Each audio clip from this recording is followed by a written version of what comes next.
I'm going to introduce Deanna in a second, but first, I'll set the stage for this conversation. Yesterday, up here, we heard a lot about visions for the future and thinking about what's possible and not being limited by what is possible today.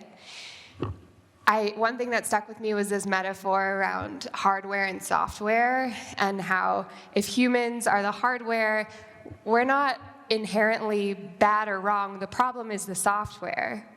But also the software is not just a bug. It's a whole operating system that we are trying to work within. And us especially, at least Deanna and I have chosen to work on sustainability through business. And with that, have a career full of tension and trade-offs. And so this conversation is about where that vision meets reality, and how do we hold the vision of what's possible, but not be beholden to it or paralyzed by it. So Deanna, my guest up here today, we met back in 2019 when we both worked at B Corp's other companies. I worked at a shoe startup in San Francisco called Allbirds, and Deanna worked at Danone North America, a food company, where she led that company to become the largest B Corp, the largest certified B Corp at the time. Let's give that a round of applause. Thank you. And I was always a fangirl of Deanna, even long before we became friends, because she was able to take something that seemed at least improbable and make it possible. And 3 years, Deanna moved over to Crocs, so she joined me in the footwear industry, where she became the company's first chief sustainability officer. And I remember when you stepped into that role and you were learning about a totally new industry, some of our early phone calls where you were kind of thinking about and grappling with the differences between food and shoes. And maybe you could share a bit about that, what you noticed, and how that informed your sustainability strategy. Great. Well, hi, everyone. I like to think that sustainability holds true across industries. The issues of sustainability are the issues: climate, waste, water, consumption, agriculture. And as we think about moving from food, where consumption is the goal, we want people to get hydrated, to meet their daily protein consumption, to have probiotics for a healthy gut biome. And we focus a lot on the upfront, agriculture inputs, what goes into the food, the processes, and then we're left with the packaging. When you move over to fashion and footwear, not only are you looking at the inputs, the supply chain, the upfront, and the packaging, but the product is what you're left with.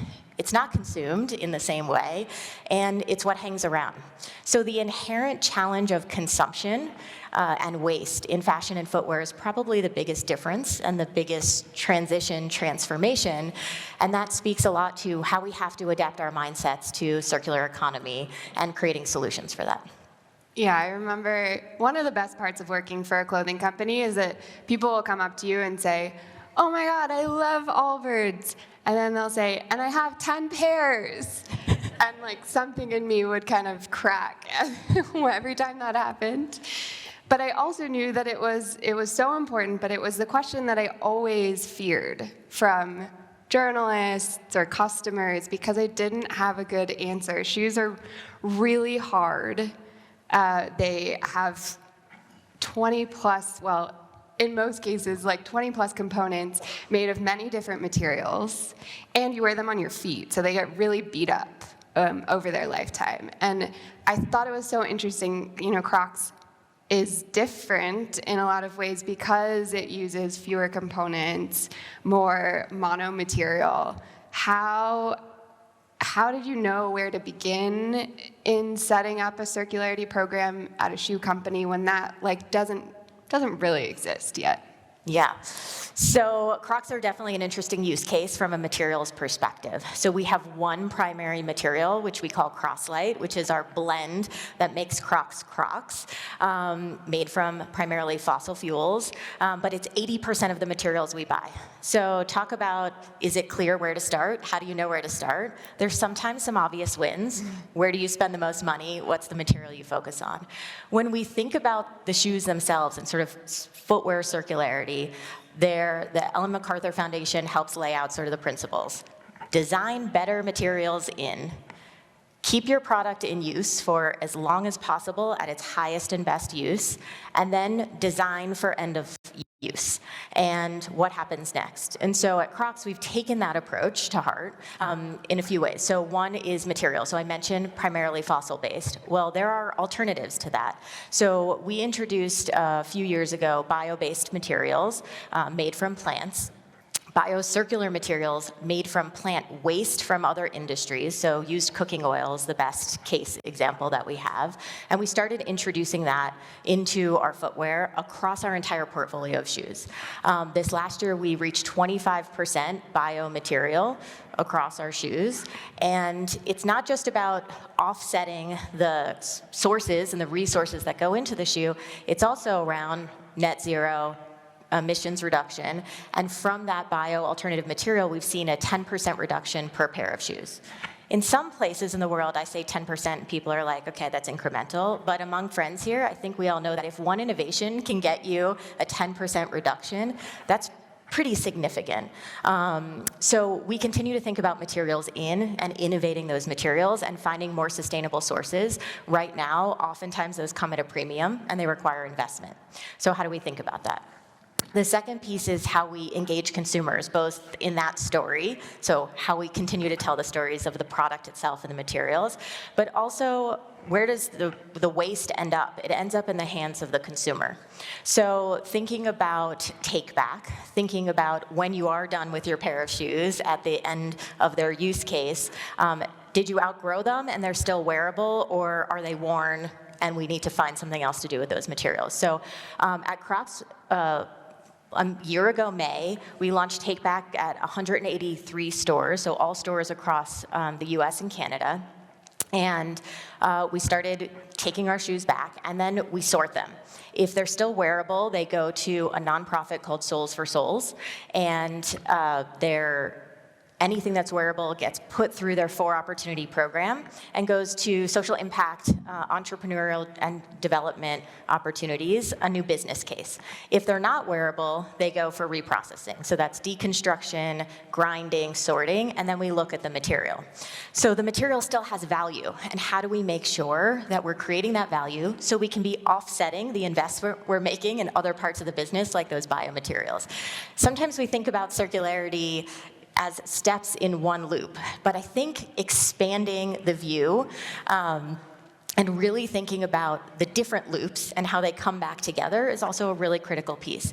So through that Take Back program, we were able to then take 25% recycled content back into a shoe called the Keep It Going clog and offer it back to consumers. And we're trying this really cool local model where we take back in country and we reproduce and reuse in country, and then we're offering a consumer message of this was made better thanks to you.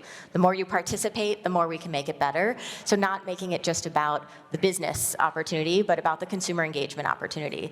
And it's not just a solution for consumer waste. There's waste in our businesses, warehouse waste, damages in retail, and funneling that all back through a reuse system has been enabling and unlocking cost savings. So that's really great.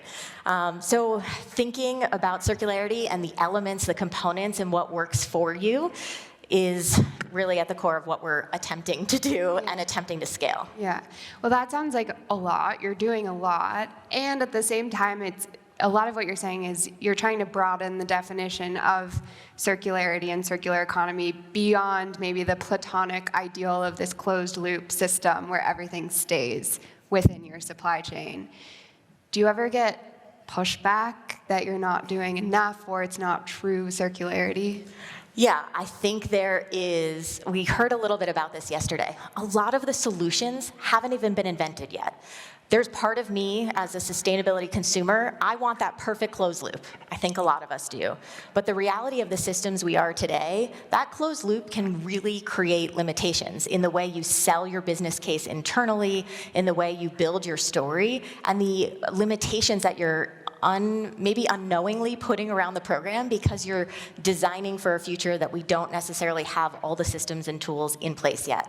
So I think being super pragmatic around that transformation and welcoming the open loop in service of the closed loop, as opposed to focusing on the closed loop and missing all these other opportunities on the way, is really important.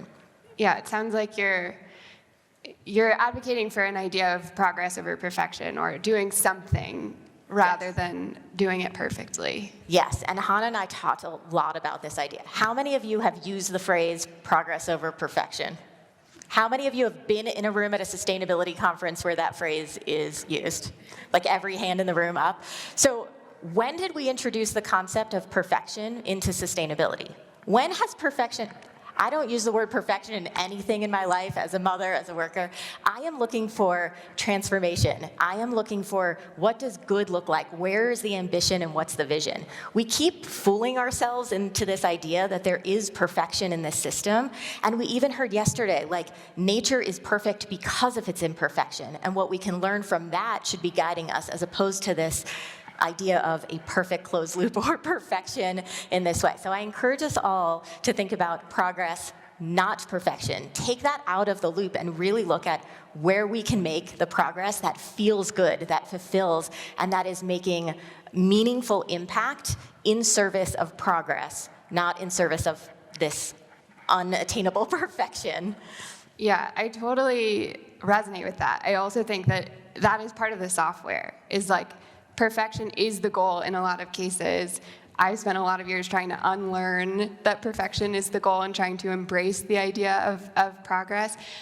But I think, like, oftentimes I hear progress over perfection and I think I kind of have a negative reaction, because I think sometimes it can be used to justify doing less or not moving fast enough. I love it when it comes from you, because I know what your standard is, and within this community, we have a really high standard. How do you know when something is good enough?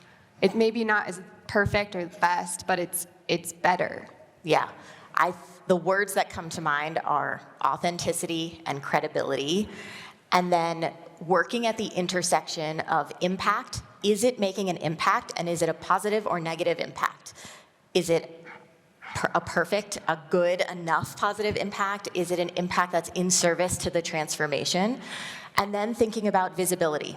If we can't figure out how to tell better stories in sustainability to keep that emotional connection, as we just heard from Joe and Andy, it becomes harder to make the business case when you're in a consumer-oriented corporate sustainability role. So really thinking about all of the stakeholders and how we meet our stakeholders on the journey as we're imagining what circularity looks like for better models of consumption.